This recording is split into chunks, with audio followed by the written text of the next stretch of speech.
सो hey लोग, welcome back to my new video. मैं तुम लोग का ककाशी गोजो सेंसे ए सानी सेंसे।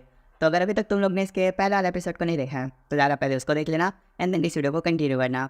तो वीडियो को शुरू करने से पहले मैं तुमको बता दूँ, हमारे चैनल पर अभी 10 सब्सक्राइबर्स होने ही वाले हैं। तो जिसने चैनल को सब्सक्राइब नहीं किया है सब्सक्राइब कर दो। एंड हाँ, इस वीडियो का लाइक एम है 2 के लाइक्स का, तो लाइक एम कंप्लीट करा देना जिससे नेक्स्ट वीडियो जल्दी आ पाए। तो इसी हिसाब से अब इस वीडियो को शुरू करते हैं। तो हमने पिछले वाले एपिसोड में देखा था कि हमारे युआन, मार्लिन और आर्थर मिलकर के लेसडॉट को मार देते हैं एंड उसके बाद हम जियोस एंड पोसाइडन की बीच की लड़ाई को देख पाते हैं एंड फिर हम दोबारा से हमारे युआन को देख पाते हैं जिसके ऊपर अभी जियोस लाइटनिंग बोल्ट गिराने वाला होता है। तो इसे देख करके युआन वहाँ पर वूकोंग से हेल्प मांगता है, तो वूकोंग भी वापस आ जाता है युआन की हेल्प करने के लिए। तो इस एपिसोड को हम लोग यहीं पर से कंटिन्यू करते हैं। तो एपिसोड की शुरुआत में हम वूकोंग को देख पाते हैं जो युआन को देख करके उससे बातें करते हुए कहता है कि युआन फाइनली हम यहाँ पर साथ मिल ही गए। तो फिर युआन उसे कह देता है कि वूकोंग अभी हमारे पास यहाँ पर बात करने का समय नहीं है, तुम सबसे पहले इस लाइटनिंग बोल्ट को रोको। तो इसे सुनने के बाद वूकोंग उसके एकदम पास आ जाता है एंड फिर युआन से बातें करते हुए कहता है कि मेरे को तुम्हें देखने से ऐसा लग रहा है कि मैं तुम्हें बहुत अच्छे तरीके से जानता हूँ, तो क्या हम पहले से मिल चुके हैं? तो इसके रिप्लाई में युआन उसे कह देता है कि वूकोंग जरा लाइटनिंग बोल्ट पर ध्यान दो, वो अब गिरने ही वाला है। युआन कैसे कहते ही वापस हमें एक नोटिफिकेशन दिखाया जाता है जिसमें बताया जाता है कि जो इनहाइलेशन है वो यहाँ पर से स्टार्ट हो चुका है एंड जैसे ही इनहाइलेशन स्टार्ट होता है आसमान का कलर पूरी तरीके से चेंज होने लगता है एंड ऊपर से एक लाइटनिंग नीचे आकर गिरने लगती है। तो इसे देख करके वूकोंग वापस बहुत ज़्यादा स्माइल करने लगता है और कहता है कि चलो तब मैं यहाँ पर शुरू करता हूँ। वह सब बोल करके अपनी मैजिकल स्टाफ को बाहर निकाल लेता है एंड उसे बातें करते हुए कहता है कि रुई जिंगू जल्दी से बड़ी हो जाओ। उसके ऐसा कहते हैं उसकी मैजिकल स्टाफ बड़ी होने लगती है एंड फिर हमें उसी समय जियोस को दिखाया जाता है जो वहाँ पर अपनी लाइटनिंग बोल्ट को फुल चार्ज करके नीचे गिराने लगता है एंड जैसे वो लाइटनिंग बोल्ट मार्लिन के शील्ड पर गिरती है मार्लिन के मुंह से बहुत ज़्यादा खून निकलने लगता है, लेकिन फिर इसी वक्त वूकोंग का रुई जिंगू लाइटनिंग बोल्ट को रेजिस्ट करने लगता है। तो इसे देखने के बाद वूकोंग बहुत ज़्यादा स्माइल करने लगता है और कहता है कि मैंने जैसे जिससे एक्सपेक्ट किया था उसकी लाइटनिंग बोल्ट सही बहुत ज़्यादा पावरफुल है, बट ये मेरी रुई जिंगू को हरा करके हम तक नहीं पहुँच सकती। तो इस बात को सुन करके युआन अपने मन में कहता है कि जरा देखो वूकोंग यहाँ पर से अपनी रियल बॉडी में नहीं है एंड अभी ये जो रुई जिंगू का यूज़ कर रहा है वो भी बस एक रेप्लिका है। इसके बावजूद ये अभी जियोस की लाइटनिंग बोल्ट को रोक पा रहा है। सही वूकोंग बहुत ज़्यादा स्ट्रांग है। युआन ऐसी बातें कर ही रहा होता है कि उसी बीच उसका जो कनाई है वो अपनी आंखों को खोल लेता है। तो इसे देखने के बाद युआन अपने मन में कहता है कि जरा देखो यहाँ पर मेरी कनाई जियोस के लाइटनिंग बोल्ट से रिएक्ट कर रही है, तो इसका मतलब ये है कि मैं जैसे सोचा था सारी चीज़ें वैसे ही चल रही है। युआन ऐसा बोल करके वूकोंग से बातें करते हुए कहता है कि वूकोंग तुम यहाँ पर थोड़ी देर तक और होल्ड करना। तो इसे सुनने के बाद वूकोंग बहुत ज़्यादा हैरान हो जाता है एंड फिर युआन से बातें करते हुए कहता है कि आखिर में तुम क्या कहना चाहते हो और तुम्हारा होल्ड करने से मतलब क्या था। वो ऐसा बोल ही रहा होता है कि उसे बीच युआन उसके कंधे में पैर रखता है और उसके कंधे से एक बहुत बड़ा जंप लेकर के आसमान की तरफ जाने लगता है। तो इसे देखने के बाद वूकोंग बहुत ही ज़्यादा हैरान हो जाता है एंड युआन से बातें करते हुए कहता है कि युआन आखिर में तुम यहाँ पर क्या करना चाहते हो। तो इसके रिप्लाई में युआन वहाँ पर वूकोंग को कुछ नहीं कहता। तो इसे देख करके वूकोंग अपने मन में कहता है कि मेरे ख्याल से युआन को यहाँ पर जियोस की लाइटनिंग बोल्ट के पास नहीं जाना चाहिए क्योंकि जियोस की लाइटनिंग बोल्ट बहुत ज़्यादा खतरनाक है, वो इससे यहाँ पर मारा भी जा सकता है। वूकोंग ऐसा बोल करके अपनी गोल्डन सिंड्री को एक्टिवेट कर लेता है, आसमान में दिखता है। तो फिर वो वहाँ पर कुछ चीज़ देख करके बहुत ज़्यादा शौक हो जाता है एंड फिर वहीं हमें दूसरी तरफ हमारे युआन को दिखाया जाता है जो जियोस की लाइटनिंग बोल्ट के अटैक के एकदम सेंटर में चला जाता है एंड वहाँ पर जाने के बाद वो अपनी कनाई को एक्टिवेट कर लेता है जिस वजह से वहाँ पर उसके पास बहुत सारे नोटिफिकेशन आने लगते हैं जिनमें उसे बताया जाता है कि आपका डार्क डिवाइन स्टोन एंड आपका डिवाइन सी स्टोन इस लाइटनिंग बोल्ट से रिएक्ट कर रहा है। तो इसे देख करके युआन अपने मन में कहता है कि मैंने यहाँ पर जैसे इन चीज़ों के बारे में सोचा था जो सारी चीज़ें हैं वो बिल्कुल ही वैसी ही हैं क्योंकि यहाँ पर मेरे dark divine stone and divine sea stone इस जियोस के लाइटनिंग बोल्ट से रिएक्ट कर रही हैं एंड मेरे ख्याल से ऐसा इसलिए है क्योंकि जियोस का lightning bolt divine sky stone से बना हुआ है एंड जो साई स्टोन है वो आपस में शायद शुरुआत में कनेक्टेड रहे होंगे, इसीलिए ये एक दूसरे से रिएक्ट करते हैं। युआन ऐसा बोल ही रहा होता है कि उसी बीच उसके पास एक नोटिफिकेशन आता है जिसमें से बताया जाता है कि आपका कनाई यहाँ पर जियोस की लाइटनिंग बोल्ट को एब्जॉर्ब कर रहा है। इसे देखने के बाद युआन वापस अपने मन में कहता है कि जरा देखो यहाँ पर मेरा कनाई जियोस की लाइटनिंग बोल्ट को एब्जॉर्ब कर रहा है एंड जो रुई जिंगू है वो इसे रेजिस्ट कर रहा है। उसके बावजूद भी जियोस का लाइटनिंग बोल्ट सही में बहुत ज़्यादा पावरफुल है, ये मेरी बॉडी को बहुत ज़्यादा हार्म कर रहा है। युआन ऐसा बोल ही रहा होता है कि उसी बीच उसके मुंह से बहुत ज़्यादा खून बहने लगता है। तो इसे देख करके वो अपने मन में कहता है कि सही में यहाँ पर जियोस का लाइटनिंग बोल्ट बहुत ज़्यादा पावरफुल है, मैं चाहे कितना भी इसे रेजिस्ट करने का ट्राई कर लूँ मैं इसे रेजिस्ट कर ही नहीं पा रहा हूँ। ये बोल करके युआन कुछ समय के लिए शांत रहता है एंड फिर कहता है कि नहीं मुझे कुछ देर तक तो इसे रेजिस्ट करना ही होगा। वैसा बोल करके अपनी कनाई के अंदर सारे लाइटनिंग बोल्ट को एब्जॉर्ब करने लगता है और अपने मन में कहता है कि अब बस थोड़ी देर और मुझे इस लाइटनिंग बोल्ट को एब्जॉर्ब करना है। युआन ऐसा बोल करके उस लाइटनिंग बोल्ट को अपनी पूरी पावर के साथ एब्जॉर्ब करने लगता है एंड फिर उसी समय हमें दिखाया जाता है युआन वापस पूरी तरीके से उस लाइटनिंग बोल्ट को एब्जॉर्ब कर लेता है एंड फिर एब्जॉर्ब करने के बाद वो अपने मन में कहता है कि तो फाइनली मैंने ये कर ही लिया, ये बोल कर कि योन वहाँ पर बेहोश हो जाता है एंड जमीन की तरफ बहुत ज़्यादा तेज़ी के साथ गिरने लगता है। तो इसे देखने के बाद वो कॉन्ग मार्लिन से बात करते हुए कहता है कि मार्लिन, क्या योन को इधर आसमान में उड़ना आता है? और वो आसमान में उड़ रहा है। तो इसके रिप्लाई में मार्लिन उसे कह देता है कि क्या तुम यहाँ पर पागल हो गए हो? वो कॉन्ग वो आसमान से सीधा गिर रहा है, मेरे ख्याल से वो आसमान ही में बेहोश हो गया है, तो जाओ और जल्दी से उसे बचाओ। तो इसे सुनते ही वो कॉन्ग वहाँ पर से जंप करता है एंड योन को पकड़ लेता है। एंड फिर उसी समय हमें एक नोटिफिकेशन दिखाया जाता है जिसमें बताया जाता है कि जो कैमलॉट का एनालिसिस था वो यहाँ पर स्टॉप हो चुका है। एंड फिर इसी के साथ ये जो सीन है वो यहीं पर कट हो जाता है। फिर वही दूसरी तरफ हम जियोस को देख पाते हैं जो इन सारी चीज़ों को ऐसा होता हुआ देख करके पोसाइडन से बात करते हुए कहता है कि हम यहाँ पर फेल हो गए क्योंकि हम लोग के जो काम था उसके बीच में यहाँ पर द ग्रेट से सन वुकोंग आ गया एंड उसने कैमलॉट के एनालिसिस को रोक लिया। तो इसे सुन करके पोसाइडन बहुत ज़्यादा हैरान हो जाता है। एंड जियोस से बात करते हुए कहता है कि भाई, तो क्या इसका मतलब यह है कि अब द ग्रेट से सन वुकोंग ओलंपस का एनिमी बन गया है? तो इसके रिप्लाई में जियोस से कह देता है कि नहीं, अभी हम उसे एक एनिमी के रूप में कंसीडर नहीं कर सकते क्योंकि द ग्रेट से सन वुकोंग एक बहुत ही बड़ी आइडेंटिटी है जिसने हेवन के साथ लड़ाई की थी, बट हेवन पे उसे मारने में कामयाब नहीं हो पाए। तो हम उस जैसे पर्सन को अपने एक एनिमी के रूप में अफोर्ड नहीं कर सकते। तो ये बोल करके जियोस को समय के लिए शांत जाता है एंड फिर दोबारा से पोसाइडन से बात करते हुए कहता है कि भाई, मैं यहाँ पर एक बात से बहुत ज़्यादा कंफ्यूज हूँ एंड वो बात यह है कि वो कॉन्ग अपनी रियल बॉडी को तो यहाँ पर मूव नहीं कर सकता, तो उसने आखिर में एक क्लोन के द्वारा मेरे लाइटनिंग बोल्ट को कैसे रोका? तो इसके रिप्लाई में पोसाइडन वहाँ पर उसे कुछ नहीं कहता एंड फिर जियोस अपनी बात को कंटिन्यू करते हुए कहता है कि एंड हाँ, इसके अलावा जो किम योन है वो सही में बहुत ज़्यादा स्ट्रॉन्ग है, मैंने जितना उसे एक्सपेक्ट किया था वो उससे बहुत ज़्यादा स्ट्रॉन्ग है। तो इस बात को सुन करके पोसाइडन थोड़ा हैरान होता है एंड कहता है कि किम योन वैसा बोल करके अपने मन में अपने आप से बातें करते हुए कहता है कि जो देखो, आज जिसने भी उस बच्चे की यहाँ पर तारीफ़ कर दे तो मेरे ख्याल से सही में वो बच्चा बहुत ज़्यादा स्ट्रॉन्ग होगा। एंड हाँ, मैं इस बात को तो भूल ही नहीं सकता, वो अभी एक रैंकर नहीं बना है एंड उसने रैंकर ना होने के बावजूद भी बहुत सारे रैंकर्स को हराया है। तो इस हिसाब से योन के पास यहाँ पर एक हाई रैंकर बनने का पोटेंशियल है। और साइडर इन सारी बातों को सोचने के बाद जियोस से बात करते हुए कहता है कि जियोस, आखिर में अब तुम यहाँ पर क्या करने वाले हो, क्योंकि तुम्हारा प्लान तो पूरी तरीके से फेल हो गया एंड मेरे ख्याल से कुछ समय में इन सारी बातों के बारे में एसगार्ड को भी पता चल जाएगा। एंड हाँ, जय रुको, मेरे ख्याल से तुमने यहाँ पास कुछ बैकअप प्लान तो रखा ही होगा। तो इसके जवाब में जियोस से कह देता है कि हाँ, मेरे पास एक बैकअप प्लान है।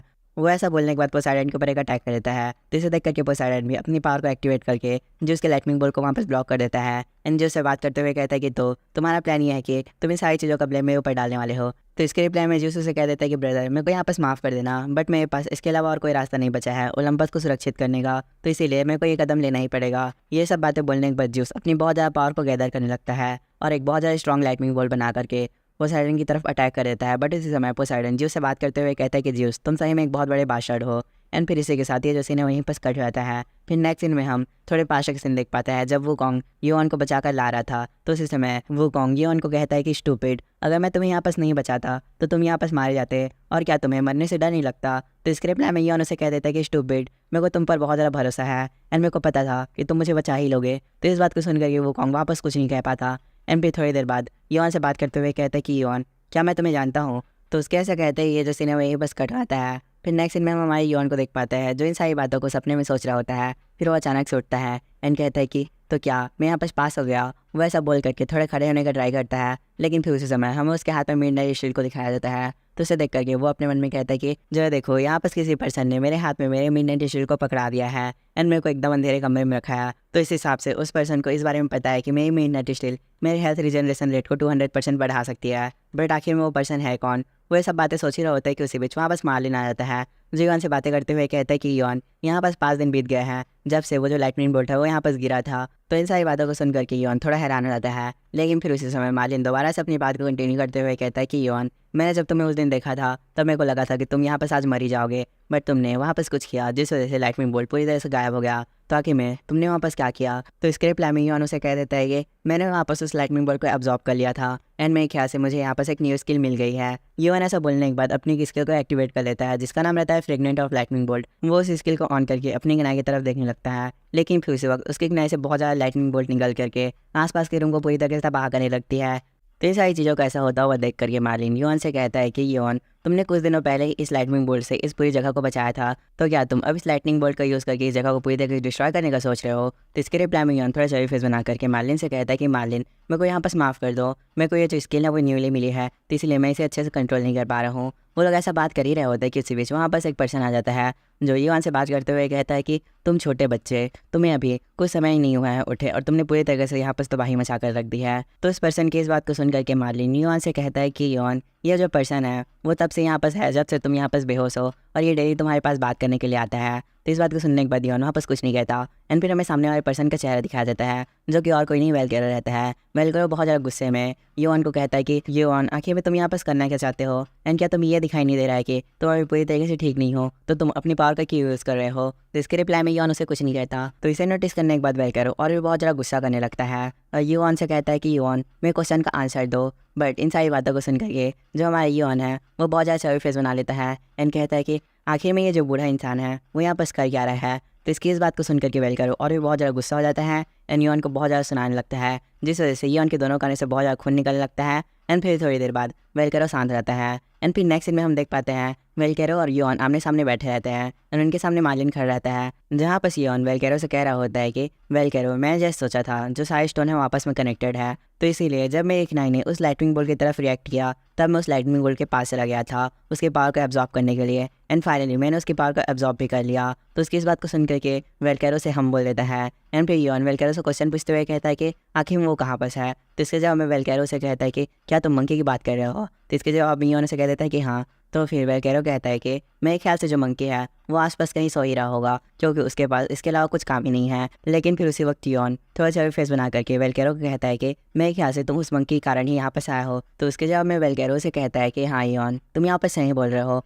मैं उस मंकी के कारण ही यहाँ पर आया हूँ क्योंकि मेरे को ऐसा लग रहा है कि तुम उस सन वुकोंग की यहाँ पर मदद नहीं कर पाओगे। उसने तुम्हारी मदद कर दी पर आखिर में तुम उसकी मदद करने के लिए क्या करोगे। तो इसके जवाब में योन वापस थोड़ा चौबी फेस बना लेता है एंड वेलकेरो से कहता है कि वेलकेरो अगर मैं सही बोलूँ तो तुम्हें देखने से तो ऐसा नहीं लग रहा कि तुम उस मंकी के लिए यहाँ पर आया हो, तुम्हें देखने से तो ऐसा लग रहा है कि तुम मेरे बारे में बहुत ज़्यादा वरीड थे इसलिए तुम यहाँ पर आए हो। तो उसकी इस बात को सुन करके वेलकेरो बहुत ज़्यादा गुस्सा करने लगता है और योन से कहता है कि तुम अपने जो सेंसलेस बातें हैं उसको बंद करो। तो इन सारी चीज़ों का ऐसा होता हुआ देख करके मार्लिन बहुत ज़्यादा स्माइल करने लगता है एंड फिर मार्लिन बात को संभालने के लिए योन से कहता है कि योन क्या तुम्हारे पास यहाँ पर सी स्टोन है। तो इसके जवाब में योन से कह देता है कि हाँ ऑफकोर्स मेरे पास यहाँ पर सी स्टोन है। तो उसकी इस बात को सुन करके मार्लिन योन से बातें करते हुए कहता है कि योन यहाँ पर तुम्हारे पास 2 स्टोन है एंड लास्ट में तुम्हारे पास बस अभी स्काई स्टोन नहीं है, तो क्या तुम उसे जल्दी ही पालोगे। तो इसके जवाब में योन से कह देता है कि हाँ मैं जल्दी उसे पाने का ट्राई करूँगा। वो लोग ऐसा बात कर ही होता है कि उसी बीच वेलकेरो वहाँ पास आता है एंड योन से बात करते हुए कहता है कि योन तुमने मेरे को बोला था ना कि मैं किसी भी वेपन को माना का यूज़ करके इन्हेंस करो, तो मैंने उस मेथड के बारे में सोचा एंड अब मैं फाइनली उस मेथड का यूज़ करके यहाँ पर कुछ बनाने वाला हूँ। वेलकेरो ऐसा बोलने के बाद मार्लिन के पास चला जाता है एंड मार्लिन से बात करते हुए कहता है कि मार्लिन मेरे पास इस वेपन को बनाने के लिए सब सामग्री है बट मेरे को यहाँ पर एक प्लेस की ज़रूरत है, तो मैं क्या कैमलॉट का यूज़ कर सकता हूँ। तो इसके रिप्लाई में मार्लिन उसे कहता है कि वेलकेरो तुम जो भी चाहो उस प्लेस का यूज़ कर सकते हो क्योंकि तुम जैसा ब्लैक स्मिथ हमारे प्लेस का यूज़ करे कुछ वेपन बनाने के लिए, ये सही में बहुत ज़्यादा बढ़िया बात है। मार्लिन के ऐसा कहते ही हमें वापस हमारे योन को दिखाया जाता है जो इन दोनों की सारी बातों को सुनने के बाद थोड़ा चौबी फेस बना लेता है एंड कहता है कि जरा देखो इन दोनों की जो पर्सनैलिटी है वो एकदम मैच करती है। मेरे ख्याल से अगर ये दोनों पहले ही मिल गए होते तो ये लोग अभी एक बहुत अच्छे बेस्ट फ्रेंड रहते। योन कैसे कहते ही हमें थोड़ी देर बाद का सीन दिखाया जाता है जहाँ पर हम योन को देख पाते हैं उसके सामने एक स्टेटस विंडो ओपन रहता है। उसे देखकर वो कहता है कि जरा देखो यहाँ पर तुम्हारे पास 2 kg एडवेंटियम है, बट मैं इसे देखने के बाद ये सोच रहा हूँ कि आखिर में तुमने एडवेंटियम कहाँ पर से लाया। तो इसके इस बात के जवाब में वेलकेरो से कुछ नहीं कहता एंड फिर योन वेलकेरो से बात करते हुए कहता है कि वेलकेरो मैं तुम्हें इस वेपन को बनाने के लिए 12,50,000 पॉइंट दूंगा इस एडवेंटियम के साथ एंड तुम्हारी जो प्रोडक्शन कॉस्ट है उसके साथ। तो इसकी इस बात के जवाब में वेलकेरो से कह देता है कि योन तुम सही में बहुत बड़े एक स्कैमर हो बट तुम मुझे यहाँ पर स्कैम नहीं कर सकते, तुम्हें मुझे इसके लिए 50 लाख पॉइंट्स देने पड़ेंगे। तो इसके जवाब में योन से कहता है कि चलो ठीक है मैं तुम्हें इसके लिए 14 लाख पॉइंट दूंगा। ये बोलने के बाद योन वहाँ पर बहुत ज़्यादा स्माइल करने लगता है। तो इसे देख करके वेलकेरो थोड़ा शर्माता है एंड अपने मन में कहता है कि जरा देखो इस बच्चे को यहाँ पर मेरे को मनाने का तरीका बहुत अच्छे तरीके से पता है, बट अगर ये मेरे को बोलता कि मैं 10 लाख में इसका वेपन बना के दे दूँ तब भी मैं इसके लिए रेडी हो जाता। ये सारी बातें सोचने के बाद वेलकेरो थोड़ा गुस्से में योन से कहता है कि ठीक है योन मैं तुम्हारे लिए ये वेपन 14 लाख में बना दूंगा। ये बोलने के बाद वेलकेरो योन के हाथ से डिवाइन स्टोन ले लेता है एंड फिर उसे देख करके योन से कहता है कि ठीक है मुझे इस वेपन को बनाने के लिए 4 डेज़ लगेंगे, तो तुम 4 डेज़ तक वेट करो। तो इसके रिप्लाई में योन भी वापस हाँ बोल देता है एंड फिर हमें इसके थोड़ी देर बाद का सीन दिखाया जाता है जहाँ पर मार्लिन और योन बाहर चलते हुए जा रहे होते हैं, जहाँ पर मार्लिन योन से बात करते हुए कहता है कि योन जो हमारे किंगडम की चीज़ें हैं वो धीरे धीरे करके अब ठीक होने लग गई हैं, बट इसके बावजूद भी यहाँ पर कुछ चीज़ें बहुत ज़्यादा बेकार हैं। जैसे कि जो लैंसलॉट है उसने पिछले 1000 ईयर में ब्रिटेन के ऊपर राज किया है, तो इस हिसाब से यहाँ पर ब्रिटेन के अंदर उसका बहुत ज़्यादा इन्फ्लुएंस है। तो फिर इसी वजह के कारण उसके मरने के बावजूद भी कुछ नाइट्स बहुत ज़्यादा कंफ्यूज हैं कि आखिर में सच क्या है करके। ये बोलने के बाद मार्लिन कुछ समय के लिए शांत रहता है एंड फिर दोबारा से योन से बात करते हुए कहता है कि एंड हाँ इसके अलावा भी नाइट्स एक चीज़ के लिए बहुत ज़्यादा कंफ्यूज है कि आखिर में नेक्स्ट किंग कौन बनेगा। बट एनीवे तुम इन सारी बातों को छोड़ो, मैं तुम्हें यहाँ पर एक प्लेस दिखाना चाहता हूँ योन, क्या तुम उस प्लेस में जाने के बाद जो मेरा फ्रेंड ऑर्थर है उसको भी बुला सकते हो। तो इसके लिए योन वापस रेडी हो जाता है एंड फिर हमें थोड़ी देर बाद का सीन दिखाया जाता है जहाँ पर मार्लिन और योन एक प्लेस के अंदर आ जाते हैं, जहाँ पर आने के बाद योन वापस ऑर्थर को समन कर लेता है एंड फिर मार्लिन ऑर्थर से बात करते हुए कहता है कि ऑर्थर इस प्लेस को देखो, ये जो प्लेस है इसको हमने लैंसलॉट के मरने के बाद खोजा है, क्योंकि जब लैंसलॉट जिंदा था तब वो इस प्लेस के अंदर किसी को भी नहीं आने देता था, क्योंकि इसके अंदर एक बहुत बड़ा सीक्रेट है। मार्लिन कैसे कहते ही हमें वहाँ पर ऑर्थर को दिखाया जाता है जो कि इस चीज़ को देख करके बहुत ज़्यादा शौक हो जाता है एंड फिर हमें उसके सामने एक पर्सन को दिखाया जाता है जिसको देखने के बाद ऑर्थर थोड़ा परेशान हो जाता है एंड कहता है कि ये तो मेरी सन की बॉडी है। तो इसे सुनने के बाद मार्लिन ऑर्थर से कहता है कि हाँ ऑर्थर तुम सही बोल रहे हो, ये तुम्हारी सन की ही बॉडी है। लैंसलॉट ने तुम्हारे सन का मर्डर करने के बाद उसे इस प्लेस में लाकर रख दिया था और उसने इस प्लेस में आने की किसी को भी इजाज़त नहीं दी थी, तो इसीलिए यहाँ पर राउंड ऑफ टेबल के किसी भी नाइट को इस बारे में पता नहीं चला। तो इन सारी चीज़ों का ऐसा होता हुआ देख करके ऑर्थर बहुत ज़्यादा उदास हो जाता है, लेकिन फिर मार्लिन दोबारा से अपनी बात को कंटिन्यू करते हुए कहता है कि ऑर्थर मैं तुम्हारे सन की बॉडी के बारे में अभी किसी को भी नहीं बताया है, क्योंकि अगर ब्रिटेन के नॉर्मल सिटीजन्स को इस बारे में पता चला तो ब्रिटेन में भी पूरी तरीके से केओस मच जाएगा, क्योंकि फिलहाल में अभी ब्रिटेन का कोई किंग नहीं है। तो इन सारी बातों को सुनने के बाद ऑर्थर और भी बहुत ज़्यादा उदास हो जाता है, लेकिन फिर हम उसी वक्त हमारे योन को देख पाते हैं जो कि इस चीज़ को सोचता है एंड फिर ऑर्थर से बात करते हुए कहता है कि ऑर्थर क्या तुम ये चाहते हो कि मैं तुम्हें तुम्हारे सन की बॉडी में डाल दूँ। तो इसे सुनने के बाद ऑर्थर थोड़ा गुस्सा हो जाता है एंड योन को रिप्लाई देते हुए कहता है कि योन क्या तुम यहाँ पास पागल हो गए हो, मैं क्यों अपने सन की बॉडी में जाना चाहूँगा। तो इसे सुनने के बाद मार्लिन भी योन से बात करते हुए कहता है कि हाँ योन क्या तुम यहाँ पास पागल हो गए हो।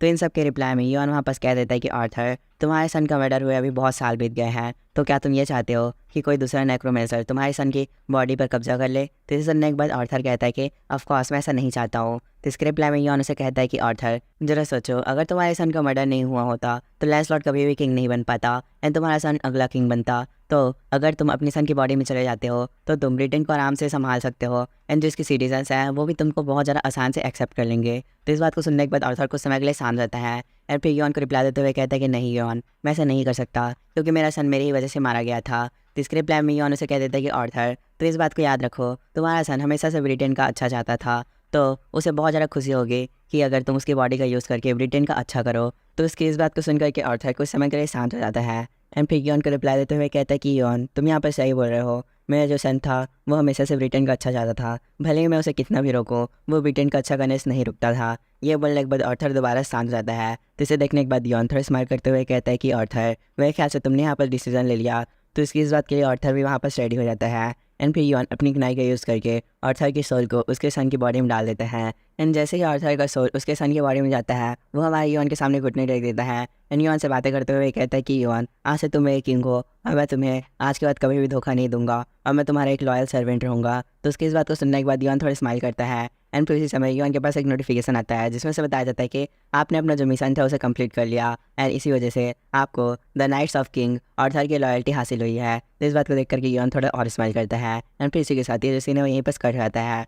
फिर नेक्स्ट सीन में हम वुकोंग को देख पाते हैं जो एक पेड़ के ऊपर बैठ करके 5 दिन पहले की बातों को याद कर रहा होता है। इन सारी बातों को याद करने के बाद वो अपने मन में कहता है कि मेरे को ऐसा लग रहा है कि मैं योन को बहुत पहले से जानता हूँ, वो मेरे साथ बहुत ज़्यादा फेमिलियर है, बट मैं बहुत ज़्यादा यहाँ पर कन्फ्यूज़ हो चुका हूँ क्या कि मैं योन को कैसे जानता हूँ। वुकोंग ऐसा सोच ही रहा होता है कि उसी बीच हमें दोबारा से हमारे योन और ऑर्थर को दिखाया जाता है, जहाँ पर योन ऑर्थर से बात करते हुए कहता है कि ऑर्थर अभी तुम्हें यहाँ पर कैसा फील हो रहा है, तुमने अपने जो हाई रैंकर की पावर थी उसे पूरी तरह से खो दिया था, बट तुम्हारे सन की बॉडी के साथ अब तुमने अपने जो हाई रैंकर की पावर है उसे ऑलमोस्ट पा ही लिया है। तो इसके जवाब में ऑर्थर उसे कह देता है कि योन तुम अब यहाँ पर में एक किंग बन चुके हो, तो एक नाइट का किंग के साथ ऐसे बात करना सही नहीं लग रहा है। तो इसके रिप्लाई में योन उसे कहता है कि नहीं ऑर्थर ऐसी बात नहीं है, मैं तुम्हारा किंग नहीं हूँ, मैं बस तुम्हारा एक फ्रेंड हूँ ऑर्थर। तो उसकी इस बात के लिए ऑर्थर भी वहाँ पर रेडी हो जाता है एंड फिर योन ऑर्थर को अपनी कनाई के अंदर डाल देता है, लेकिन फिर उसी वक्त वहाँ पर कोई उससे बात करते हुए कहता है कि जरा देखो यहाँ पर एक किंग दूसरे किंग को सर्व कर रहा है, ये जो चीज़ है वो सही में बहुत ज़्यादा अजीब है। इस बात को सुनने के बाद योन वहाँ पर कुछ नहीं बोल पाता एंड फिर हमें बादलों का सीन दिखाया जाता है, जहाँ पर से कोई पर्सन योन से बात करते हुए कहता है कि क्या तुम्हें पता है अगर मैं उस दिन तुम्हारा हेल्प नहीं करता तो तुम उस दिन मारे भी जा सकते थे, बट मेरे को अभी तक ये समझ नहीं आ रहा कि मैंने उस दिन तुम्हारा हेल्प क्यों किया। वो ऐसा बोल करके हमारे योन के सामने आ जाता है, तो हमें उस पर्सन का फेस दिखाया जाता है जो कि और कोई नहीं वुकोंग रहता है। तो वहाँ पर वुकोंग ज़मीन में आने के बाद हमारे योन के पास आ जाता है और उससे बातें करते हुए कहता है कि योन आखिर में तुम मेरे बारे में कैसे जानते हो। तो उसकी इस बात को सुनकर कि योन वहाँ पर कुछ नहीं बोलता एंड अपने मन में अपने आप से बातें करते हुए कहता है कि मैंने इस बारे में सोचा था कि ये पर्सन मेरे पास आएगा ही आएगा एंड इसकी वजह सिंडी साई है, इसने उस दिन मेरे को सिंडी साई यूज़ करते देख लिया था एंड ये जो सीनरी साई है वह एक ऐसी स्किल है जो पूरे टावर है बस वुकोंग के पास है। एंड इसके अलावा ये स्किल किसी को भी इतनी आसानी से नहीं मिल सकती। तो मेरे ख्याल से वुकोंग यहाँ पर ये सोच रहा होगा कि नॉर्मल प्लेयर के पास ये सीनरी साई कैसे आ सकती है। ये सब बातें सोचने के बाद योन वुकोंग को रिप्लाई देते हुए कहता है कि यहाँ बस ऐसा कौन प्लेयर है जो तुम्हारे बारे में नहीं जानता है। तुम the great sage Sun Wukong हो जिसने हेवन को भी टक्कर दिया है। तो उसकी इस बात के जवाब में वुकोंग वापस हाथ हिलाते हुए कहता है कि नहीं, मैं यहाँ पर इस बारे में बात नहीं कर रहा हूँ। ये बोलने के बाद वुकोंग हमारे योन के एकदम पास आ जाता है एंड फिर उससे आगे बात करते हुए कहता है कि तुम मुझे यहाँ पर फुल बनाने की कोशिश मत करो एंड मैंने यहाँ पर तुमसे जो क्वेश्चन पूछा है तो उसका आंसर दो। तो इसका रिप्लाई देते हुए योन उसे कह देता है कि वुकोंग मेरे को तुम्हारे कहने का मतलब ही समझ नहीं आया। तो इसे सुनने के बाद वुकोंग थोड़ा गुस्सा करने लगता है और योन को कहता है कि आखिर में तुम्हारे यहाँ पर हिम्मत कैसे हुई मेरे को 2 बार फुल बनाने की। बट अगर तुम चाहते हो कि मैं अपना क्वेश्चन रिपीट करूँ तो ठीक है, मैं यहाँ पर अपना क्वेश्चन रिपीट कर रहा हूँ। तो मेरा क्वेश्चन ये है कि योन तुम आखिर मेरे को यहाँ पर कैसे जानते हो। तो उसकी इस बात को सुनकर के योन वापस थोड़ा हैरान हो जाता है। तो फिर इस चीज़ को नोटिस करने के बाद वुकोंग वापस अपनी गोल्डन सीनरी साई को एक्टिवेट कर लेता है एंड योन को कहता है कि योन तुम्हारी हाफ आइज जो नहीं देख सकती वो मेरी फुल आइज आराम से देख सकती है। तो इसे देख करके योन वापस अपनी सीनरी साई को एक्टिवेट कर लेता है एंड थोड़ा परेशान होते हुए वुकोंग को कहता है कि वुकोंग तुम्हारी फुल आइज यहाँ पर क्या देख सकती है। तो इसके रिप्लाई में वुकोंग उसे कहता है कि मैं यहाँ पर अपनी मेन बॉडी को तुम्हारे बगल में खड़ा हुआ देख पा रहा हूँ। तो इस हिसाब से तुम मेरी मेन बॉडी को बहुत अच्छी तरीके से जानते हो। तो इस बात को सुनने के बाद योन वहाँ पर कुछ नहीं कहता एंड थोड़ा परेशान होते हुए अपने मन में कहता है कि अब मैं यहाँ पर इसे क्या आंसर दूँ। अगर मैं झूठ बोला तो इसकी गोल्डन सीनरी साई मेरे सच को पकड़ लेगी। तो इस हिसाब से मेरे पास अब यहाँ पर एक ही ऑप्शन बचा हुआ है। ये बोलने के बाद योन वापस बहुत ज़्यादा गहरी गहरी सांसें लेने लगता है एंड फिर वुकोंग को रिप्लाई देते हुए कहता है कि हाँ तुम सही बोल रहे हो, मैं जिस टाइमलाइन से आया हूँ वापस मैं तुम्हें बहुत अच्छे तरीके से जानता था। तो इसके रिप्लाई में वुकोंग से कहता है कि तो तुम दूसरे टाइमलाइन से हो, तो आखिर में दूसरे टाइमलाइन में हमारा क्या रिलेशन था। तो इसके रिप्लाई में योन से कहता है कि हम लोग बहुत अच्छे फ्रेंड थे। तो इस बात को सुनकर के वुकोंग वापस बहुत ज़्यादा शौक हो जाता है। लेकिन फिर उसे वह योन वापस अपनी बात को कंटिन्यू करते हुए कहता है कि वुकोंग अगर मैं सही बोलूँ तो हम फ्रेंड से ज़्यादा एनिमीज थे और हमेशा एक दूसरे से लड़ा करते थे। योन कैसे बोलते ही हम थोड़े पास्ट सीन में चले जाते हैं जहाँ बस हमें योन और वुकोंग की बैक स्टोरी पता चलती है। तो बैक स्टोरी की शुरुआत होते ही हम वापस वुकोंग को देख पाते हैं जो सामने लेटे हुए योन से बात करते हुए कहता है कि क्या तुम यहाँ पर सो गए हो। तो इसके रिप्लाई में योन उसे कहता है कि नहीं, मैं भी नहीं सुना हूँ। तो फिर इसे सुनकर के वुकोंग उसे कहता है कि अगर तुम नहीं सोए हो तो जल्दी से ये जो प्लेस है उसे छोड़कर चले जाओ क्योंकि ये जो प्लेस है वो मेरा है। तो इसके रिप्लाई में योन उसे कहता है कि नहीं, मैं यहाँ पर से नहीं जाने वाला क्योंकि यहाँ पर सनशाइन बहुत अच्छे तरीके से होती है। तो ये सुनने के बाद वुकोंग वापस उसके ऊपर एक अटैक कर देता है एंड फिर उससे आगे बात करते हुए कहता है कि मैं तुम्हें यहाँ पर बोला था ना कि तुम यहाँ पर से चले जाओ। लेकिन इस बात को सुनने के बाद योन वापस बहुत ज़्यादा गुस्सा हो जाता है एंड वुकोंग की तरफ एक अटैक कर देता है। तो इसे नोटिस करने के बाद वुकोंग भी हमारी योन की तरफ अटैक कर देता है एंड इन दोनों की फाइट स्टार्ट हो जाती है। जिस फाइट में वुकोंग बड़े आसानी से हमारी योन को हरा देता है एंड फिर उससे बात करते हुए कहता है कि बच्चे तुम्हारा जो फाइटिंग स्किल है वो सही में बहुत ज़्यादा बढ़िया है, तुम भी एक रैंकर हो एंड मेरे ख्याल से तुम बहुत जल्दी एक हाई रैंकर बन जाओगे। उसके ऐसा कहते ही हम वहाँ पर हमारे योन को देख पाते हैं जो कि सन वुकोंग की सारी बातों को सुनने के बाद वापस बहुत ज़्यादा हंसने लगता है। तो इस चीज़ को देखने के बाद वुकोंग वापस बहुत ज़्यादा परेशान हो जाता है एंड कहता है कि जो देखो तो ये यहाँ पर बहुत ज़्यादा हंस रहा है। ये बोलने के बाद वो थोड़े सीरियस हो जाता है एंड कहता है कि सही में ये जो चीज़ है वो बहुत ज़्यादा इंटरेस्टिंग है। वुकोंग कैसा कहते हैं ये जो इसने वहीं पर कर रहता है। फिर नेक्स्ट सीन में हम कुछ समय बाद का सीन देख पाते हैं जहाँ पर अभी भी वुकोंग और योन के बीच की फाइट कंटिन्यूसली चल रही होती है जहाँ पर योन हमें बताता है कि अभी तक मैंने वुकोंग के साथ 9 फाइट की है बट मैं 9 की 9 फाइट हार गया हूँ। मैं अभी तक उसके साथ एक मैच भी नहीं जीत पाया हूँ बट इस बार ऐसा नहीं होगा। योन ऐसा बोल करके अपना एक बहुत तगड़ा वाला पंच वुकोंग के चेहरे पे मारता है जिस वजह से वुकोंग बहुत दूर जाकर गिरता है एंड फिर योन उसके पास जाता है एंड फिर वुकोंग से बात करते हुए कहता है कि सन वुकोंग भले तुमने मेरे को 10 फाइट्स में 9 बार हराया है बट एक बार मैं जीता एंड ये जो जीत है वो बहुत ज़्यादा विक्टोरियस है। तो इस बात को सुनने के बाद सन वुकोंग वहाँ पर स्माइल करने लगता है। तो फिर वहाँ पर योन पे स्माइल करता है एंड फिर वो सन वुकोंग को हाथ देता है एंड वापस खड़े हो जाता है एंड फिर वो दोनों आपस में कुछ बातें करने लगते हैं। तो इसे नोटिस करने के बाद जो रियल सन वुकोंग रहता है मतलब प्रेजेंट वाला सन वुकोंग वो प्रेजेंट वाले योन से बात करते हुए कहता है कि जरा देखो तो हम लोग साथ में कितने ज़्यादा खुश लग रहे हैं। तो इस रिप्लाई में योन उसे कह देता है कि अगर मैं सही बोलूँ तो हम लोग शुरुआत में ज़्यादा खुश नहीं थे क्योंकि हम दोनों हमेशा से अकेले रहे हैं एंड अचानक से किसी का साथ मिलना ये हमारे लिए बहुत ज़्यादा अजीब बात है। तो इस रिप्लाई में सन वुकोंग उसे कहता है कि योन अगर ऐसी बात है तो आखिर में हमने पास्ट में साथ में रह करके ट्रेनिंग करने का डिसाइड क्यों किया था। तो इस रिप्लाई में योन उसे कहता है कि सन वुकोंग अगर मैं यहाँ पर सही बोलूँ तो हम दोनों को ही फ्रेंड की ज़रूरत थी जो हम दोनों को एक दूसरे के रूप में मिला था एंड इसके अलावा सही में हमारी फ्रेंडशिप बहुत अच्छी थी एंड तुम मेरे बेस्ट फ्रेंड थे। तो इसकी इस बात को सुन करके सन वुकोंग वहाँ पर थोड़ा हैरान हो जाता है एंड फिर वो पास्ट की झलक में अपने आप को और योन को एक दूसरे का बाल पकड़े हुए दिखता है। लेकिन फिर इसी समय योन अपनी बातों को कंटिन्यू करते हुए कहता है कि वुकोंग जब हमने साथ में ट्रेनिंग करने स्टार्ट किया उसके कुछ समय बाद ही एक न्यूज़ आया जिसमें बताया गया था कि कुछ बाहर के क्रिएचरों ने स्टार के ऊपर अटैक कर दिया है एंड चारों तरफ तबाही मचा रहे हैं एंड वो जो क्रिएचर है उनका नेम आउटर गॉड है। तो उसकी इस बात को सुन करके वुकोंग युआन से क्वेश्चन पूछते हुए कहता है कि क्या उन्हें सही में आउटर गॉड कहते हैं, एंड आखिर में उन लोग का नेम ऐसा कैसे पड़ा। तो इसके रिप्लाई में युआन उसे कहता है कि अगर मैं सही बोलूँ तो वो लोग बहुत ज़्यादा पावरफुल हैं एंड वो लोग ये नेम डिज़र्व करते हैं। तो इस बात को सुनकर के वुकोंग वहाँ पर बहुत ज़्यादा परेशान हो जाता है एंड फिर युआन से बात करते हुए कहता है कि तो क्या हमने वहाँ पर उनसे फ़ाइट की थी। तो इसके रिप्लाई में युआन से कहता है कि वुकोंग यहाँ पर बस मैंने और तुमने फ़ाइट नहीं की थी, बल्कि स्टार के अंदर उपस्थित थे सारे पर्सन्स ने फ़ाइट की थी, बट इसका भी वहाँ पर कुछ फ़ायदा नहीं हुआ क्योंकि अंत में जाकर के हम लोग बहुत बुरी तरीके से हारे। हम लोग की तो हालत वहाँ पर ऐसी हो गई थी कि हम सभी मरने वाले थे। लेकिन फिर उसी वक्त क्रेनोस ने अपनी टाइम पावर का यूज़ किया एंड मेरे को पास में भेज दिया। एंड हाँ, तुमने इस टाइम लाइन में कभी भी क्रेनोस का नाम नहीं सुना होगा, तो इसके पीछे कारण मैं तुम्हें बता दूँ। इसका कारण यह है कि वो एक ऐसा पर्सन है जिसने मेरे को टाइम में पीछे भेजने के लिए अपने आप को ही पूरी टाइमलाइन से इरेज करा दिया। तो इसी वजह से तुमने आज तक क्रेनोस का नाम नहीं सुना होगा। एंड इसके अलावा वुकोंग, जब क्रेनोस किसी को पास्ट में भेजने वाला था तब मैंने बोला था कि वो तुम्हें पास्ट में भेजे, बट तुमने इस बात से मना कर दिया था और इसके रिप्लाई में कह दिया था कि मैं बहुत जल्दी लेवल अप कर सकता हूँ, तो इसीलिए तुमने मेरे को भेजा था। तो उसकी इस बात को सुन करके वुकोंग वहाँ पर युआन को रिप्लाई देते हुए कहता है कि युआन, तो आखिर तुम फ्यूचर से आए हो। तो इस बात को सुनने के बाद युआन वहाँ पर अपना सिर पकड़ लेता है। तो फिर इसे देख करके वुकोंग युआन से क्वेश्चन पूछते हुए कहता है कि युआन, आखिर में तुम्हारी प्रोग्रेस कितनी है और तुम अभी कितने ज़्यादा पावरफुल हो गए हो। तो इसके रिप्लाई में युआन से कहता है कि अगर मैं सही बोलूँ तो मैं यहाँ पर ज़्यादा पावरफुल नहीं हुआ हूँ, बस मैं थोड़ा सा ही पावरफुल हुआ हूँ क्योंकि मैंने ये सारी चीज़ों को अभी स्टार्ट किया है। तो इस बात को सुन करके वुकोंग दोबारा से युआन से क्वेश्चन पूछते हुए कहता है कि यहाँ पर कितनी पॉसिबिलिटीज़ है कि हम उन आउटर गॉड से अब जीत जाएँ। तो इसके रिप्लाई में युआन से कहता है कि अगर मैं सही बोलूँ तो मेरे को इसके बारे में अभी नहीं पता, बट मेरे ख्याल से हमारे यहाँ पर 0.01% पॉसिबिलिटीज़ हैं उन आउटर गॉड से जीतने के। तो फिर इस बात को सुनकर के सन वुकोंग वहाँ पर बहुत ज़्यादा हैरान हो जाता है।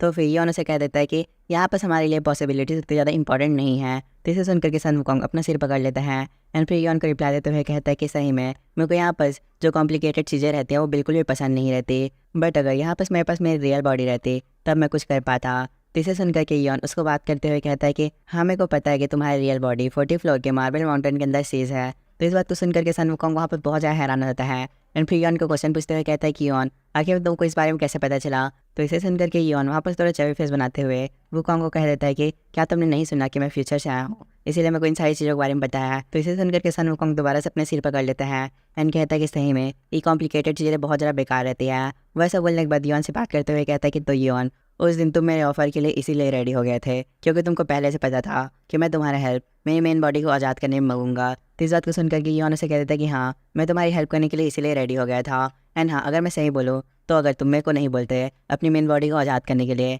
तो मैं खुद से ही जाकर के तुम्हारी मेन बॉडी को आज़ाद कर देता, क्योंकि फ्यूचर में जाकर के मेरे को तुम्हारी बहुत ज़्यादा हेल्प की ज़रूरत पड़ेगी। तो इस बात के जवाब में वुकोंग से कह देता है कि मैंने एक बार तुम्हारी हेल्प ऑलरेडी कर ली है। तो इसके जवाब में योन से कहता है कि जो है सोचो, मैं तुम्हारी मेन बॉडी को फ्री करने वाला हूँ, तो ये हेल्प तुम्हारे लिए बहुत बड़ा एक हेल्प के बराबर है। तो इस बात को सुनकर के सन वुकोंग वापस कुछ नहीं बोलता एंड अजीब शक्ल बनाता है। लेकिन फिर उसी समय उसके पीछे हमें एक पोर्टल दिखाया जाता है जिसके अंदर से बहुत सारे सोल्जर्स निकलते हैं। तो इसे देख करके सन वुकोंग यहाँ से बात करते हुए कहता है कि क्यों जरा देखो, यहाँ पर एसगार्ड की बहुत सारी वेलकरीज आ गई हैं, बट मैं सोच रहा हूँ कि आखिर में इतनी सारी वेलकरीज यहाँ पर क्यों आई है। तो इसके रिप्लाई में योन से कहता है कि वुकोंग, यहाँ पर जो एसगार्ड है वो एक गार्डियन गिल्ड है। तो ये बहुत ज़्यादा ऑब्वियस बात है कि अगर किसी जगह में ओलंपस ने बहुत ज़्यादा तबाही मचा दी तो एसगार्ड बाद में जाकर के उस जगह को चेक करते ही करती है। एंड अगर तुम भूल गए होगे तो कुछ दिन पहले ज्यूस ने अपनी थंडरबोल्ट से यहाँ पर अटैक किया था। तो मेरे ख्याल से एसगार्ड के लोग यहाँ पर ज्यूस और राउंड टेबल के बीच का रिलेशनशिप जानने आए होंगे एंड मेरे ख्याल से उनको लैंसलॉट एंड ज्यूस के रिलेशन के बारे में कुछ ना कुछ सबूत तो यहाँ पर मिला ही होगा।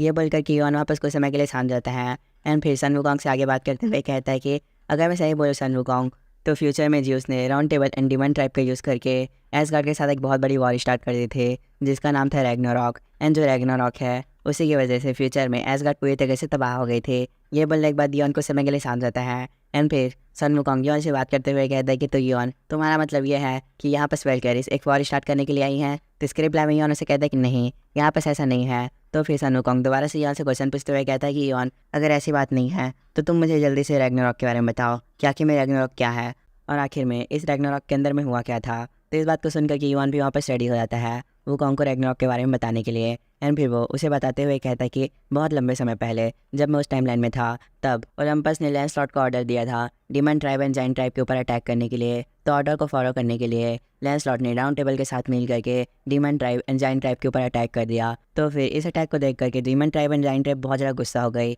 एंड उन दोनों ने आपस में मिल करके राउंड ऑफ टेबल के ऊपर काउंटर अटैक कर दिया। एंड जैसे उन लोगों ने काउंटर अटैक किया वहाँ पर उस फाइट में ओलंपस भी शामिल हो गई क्योंकि वो राउंड ऑफ टेबल को प्रोटेक्ट करना चाहती थी। तो इसीलिए ओलंपस ने राउंड ऑफ टेबल को प्रोटेक्ट करने के लिए giant tribe and demon tribe के ऊपर अटैक कर दिया। बट इस चीज़ को देख करके वहाँ पर एसगार्ड भी इस फाइट में शामिल हो गई क्योंकि वो चारों तरफ शांति फैलाना चाहती थी एंड वो नहीं चाहती थी कि कोई भी आपस में लड़े। तो इसीलिए ओडिन ने सबको ऑर्डर दिया कि कोई भी यहाँ पर फाइट मत करे। बट ये फाइट यहाँ पर नहीं रुकी, ये फाइट बहुत ज़्यादा बढ़ गई एंड इसी वजह से एसगार्ड को बहुत ज़्यादा नुकसान झेलना पड़ा। लेकिन फिर उसी समय वहाँ पर आउटर गॉड का इन्वेजन हो गया और आउटर गॉड इस टावर में आ गए एंड चारों तरफ तबाही मचाने लगे। उस समय सारे गिल्डर ने उन लोग को रोकने का ट्राई तो किया था बट वो लोग पहले से ही बहुत ज़्यादा कमज़ोर हो गए थे आपस में लड़ करके। तो इसीलिए वो लोग आउटर गॉड के हमले को रोक ही नहीं पाए। तो इसी वजह से मैं इस बार रैग्नारोक के इवेंट को स्टॉप करना चाहता हूँ। ये बोलने के बाद योन वुकोंग को कहता है कि वुकोंग क्या तुम इस बात को समझ गए। तो इस बात को सुनने के बाद वुकोंग अपना सिर पकड़ लेता है एंड कहता है कि सही में मेरे सिर में यहाँ पर बहुत ज़्यादा दर्द हो रहा है, मेरे को यहाँ पर तुमसे रैग्नारोक के बारे में पूछना ही नहीं चाहिए था।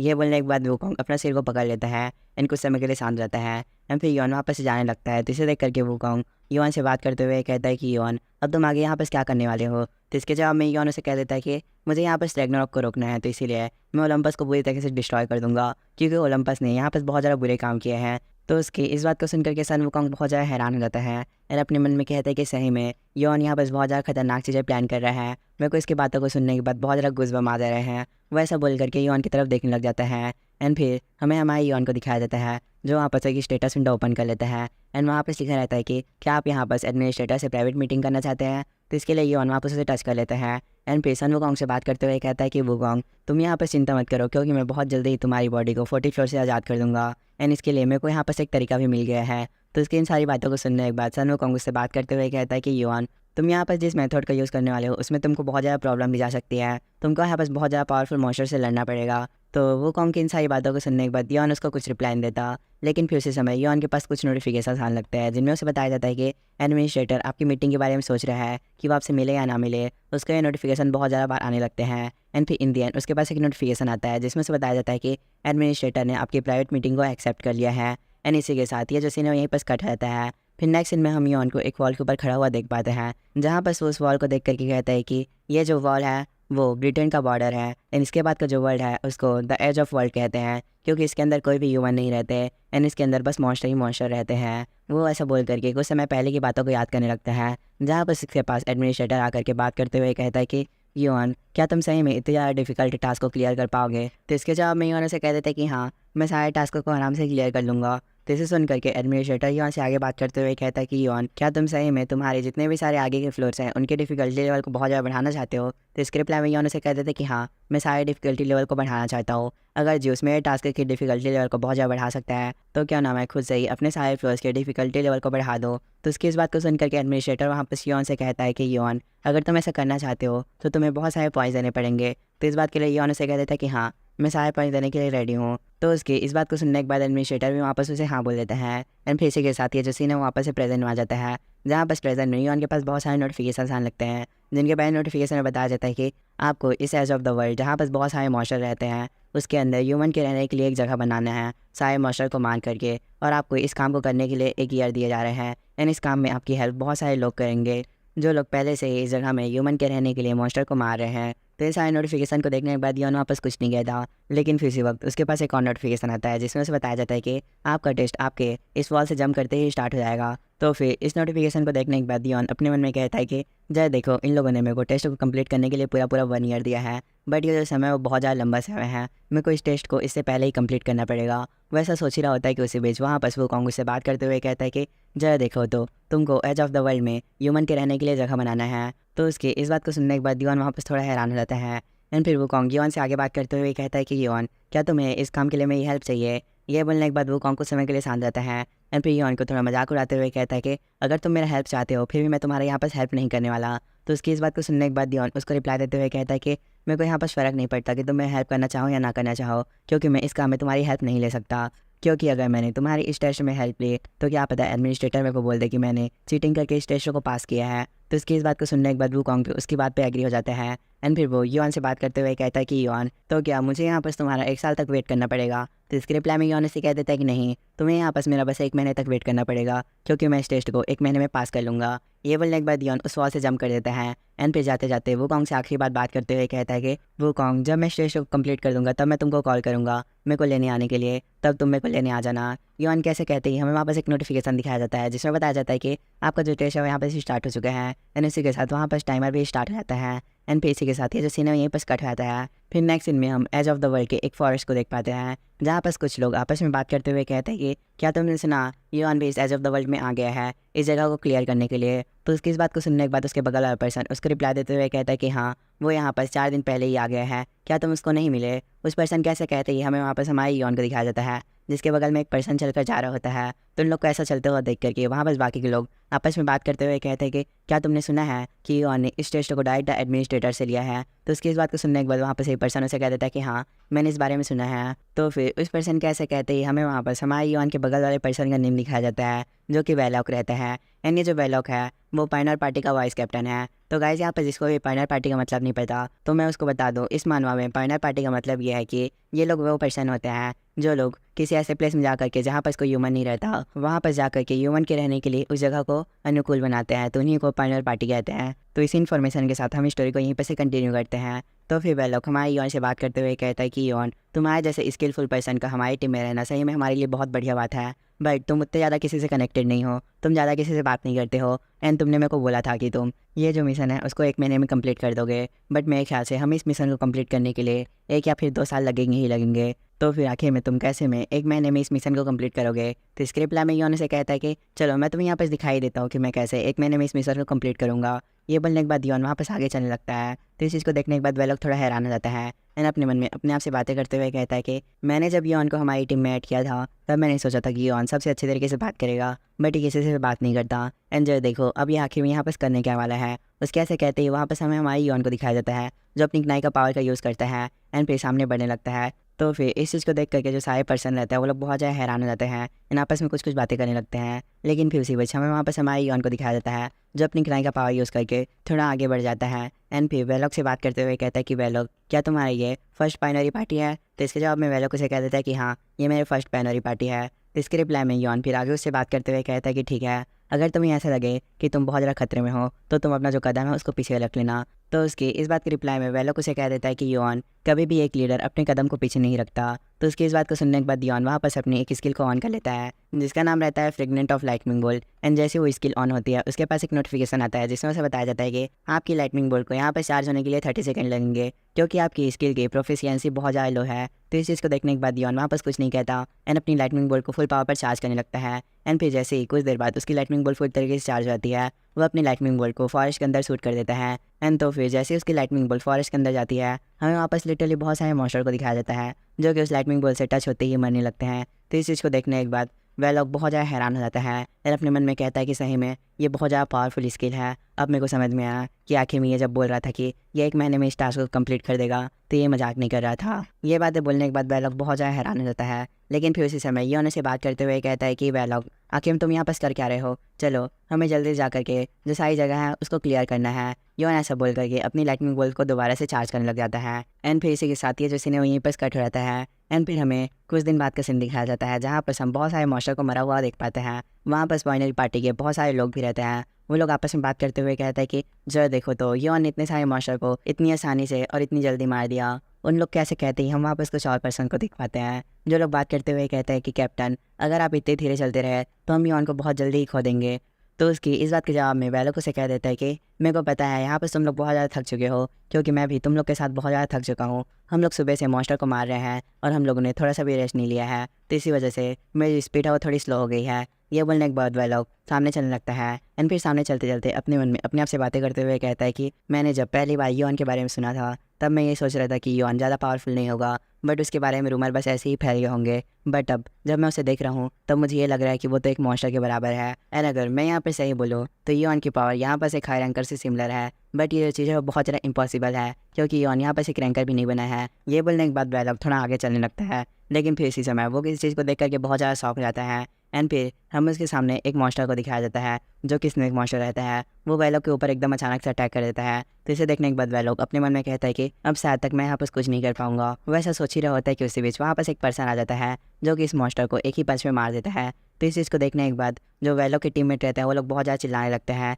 और कहते हैं कि कैप्टन क्या आप यहाँ पर सीख हैं। उन लोग कैसे कहते ही वहाँ पर हमें उस पर्सन को दिखाया जाता है जिसे वह लोग बात करते हुए कहता है कि थैंक यू, आपने मेरी यहाँ पर लाइफ को सेव किया, बट आखिर में आप है कौन। इस बात को सुनने के बाद वो पर्सन उसको रिप्लाई देते हुए कहता है कि मैं हेवनली डिमोनिक कल्ट का फिश लॉर्ड हूँ एंड मैं यहाँ पर अपने वॉइस लॉर्ड के ऑर्डर पे आया हूँ। आखिर मेरे वॉइस लॉर्ड कहाँ पर है। तो उसकी इस बात को सुनने के बाद वह लोग बहुत ज़्यादा हैरान हो जाते हैं एंड अपने मन में कहता है कि हेवनली डिमोनिक कल्ट का वॉइस लॉर्ड, आखिर में वो है कौन। वैसा सोचने के बाद फिश लॉर्ड से बात करते हुए कहता है कि सर आखिर में यहाँ बस आप अपने वॉइस लॉर्ड को क्यों ढूंढ रहे हो। तो इसके रिप्लाई में फिश लॉर्ड से कहता है कि क्योंकि मैंने इस बात के बारे में सुना है कि हमारे वॉइस लॉर्ड आसपास ही मौजूद हैं। तो इस बात के जवाब में वह लोग उसे कह देता है कि नहीं, यहाँ पर आपके वॉइस लॉर्ड हो ही नहीं सकते क्योंकि यहाँ पर बस हमारी पॉइनर पार्टी की ही टीम है। तो उसकी इस बात को सुनने के बाद फिश लॉर्ड उसे कुछ नहीं कहता एंड फिर वह लोग अपने मन में अपने आप से बातें करते हुए कहता है कि जय रुको, क्या इनका वॉइस लॉर्ड वो हो सकता है। वो अपनी बात कंप्लीट कर पाता उससे पहले ही फिश लॉर्ड सामने देख करके इशारा करते हुए कहता है कि हमारे वॉइस लॉर्ड वहाँ पर है। उसके ऐसे कहते ही हमें उसके सामने हमारे यौन को दिखाया जाता है। सो हे गाइस, ये वीडियो बस यहीं तक था।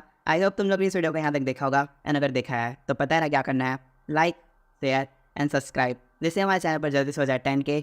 तो इसी के साथ हम इस वीडियो को यहीं पर रैप अप करते हैं। मिलते हैं नेक्स्ट वीडियो में। Till there take care and bye bye. So hey भाई लोग, जो भी इस वीडियो को यहाँ तक बाय बोलने के बाद भी देख रहे हैं उनको मैं बता दूँ, मैं इतने दिन से वीडियो अपलोड इसलिए नहीं कर पा रहा था क्योंकि मैं थोड़े घर से बाहर चला गया था। मैं होली के दिन वापस आया था बट उसके नेक्स्ट दिन ही थोड़ा बाहर जाना पड़ गया, इसलिए मैं वीडियो अपलोड नहीं कर पा रहा था। एंड जो वीडियो के स्टार्ट में मैंने अपना जो फेस कैम किया था एंड अंत में जो फेस कैम किया था उसको मैंने लिटरली 6 डे पहले ही रिकॉर्ड कर लिया था। बट जैसे ही मैं एक्सप्लेनेशन वीडियो रिकॉर्ड करने वाला था उसी समय मेरे को थोड़ा बाहर जाना पड़ा, तो इसीलिए मैं नेक्स्ट वीडियो जल्दी नहीं ला पाया था। तो इसके लिए मेरे को माफ़ कर देना। वैसे होता है ना कि कभी कभी हम लोग जैसे चीज़ें को सोचते हैं वैसे हमेशा चीज़ें नहीं चलती, मतलब सब चीज़ उलट पुलट हो जाता है। तो इस बार सेम चीज़ मेरे साथ भी हुआ, तो इस बार के लिए मेरे को माफ़ कर देना।